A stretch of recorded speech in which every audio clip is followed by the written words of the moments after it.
पानसरे आक्रमक, भाजपही आक्रमक. जिल्हाधिकारी कार्यालयात राडा. अखेर तनपुरे बिनविरोध. काय काय झालं? अहिल्यानगर स्थानिक स्वराज्य संस्थेच्या विधान परिषदेची निवडणूक अखेर बिनविरोध झाली. गुरुवारी अर्ज माघारीच्या दिवशी जिल्हाधिकारी कार्यालयात रंगलेला हाय व्होल्टेज ड्रामा अखेर सायंकाळी 7 वाजता संपला. 7:30 वाजेच्या सुमारास प्राजक्त तनपुरे यांची बिनविरोध निवड घोषित करण्यात आली. अपक्ष उमेदवार व श्रीगोंद्याचे नेते दत्तात्रय पानसरे यांच्यासोबत यशस्वी शिष्टाई करण्यात आली.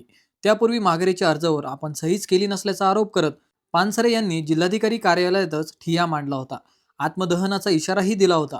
तब्बल 4 तास जिल्हाधिकारी कार्यालयात अर्ज माघारीचा हा राडा चालला. अखेर भाजपचे कार्यकर्तेही आक्रमक झाले. त्यांनीही जिल्हाधिकारी कार्यालय गाठत पानसरे यांना बाहेर काढण्यासाठी पोलिसांशी हुज्जत घातली. या दोन्ही गटांच्या आक्रमकपणामुळे काही काळ जिल्हाधिकारी कार्यालयात तणाव वाढला होता. अखेर राष्ट्रवादीचे आमदार संग्राम जगताप यांच्या यशस्वी शिष्टाईने पानसरे यांनी जिल्हाधिकारी कार्यालय सोडले. जगताप व पानसरे हे एकाच वाहनातून जिल्हाधिकारी कार्यालयाबाहेर गेल्याचे सांगितले गेले.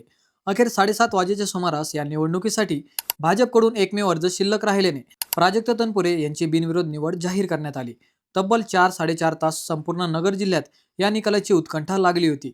निवडीनंतर तनपुरे यांच्या कार्यकर्त्यांनी व भाजपच्या कार्यकर्त्यांनी जल्लोष केला.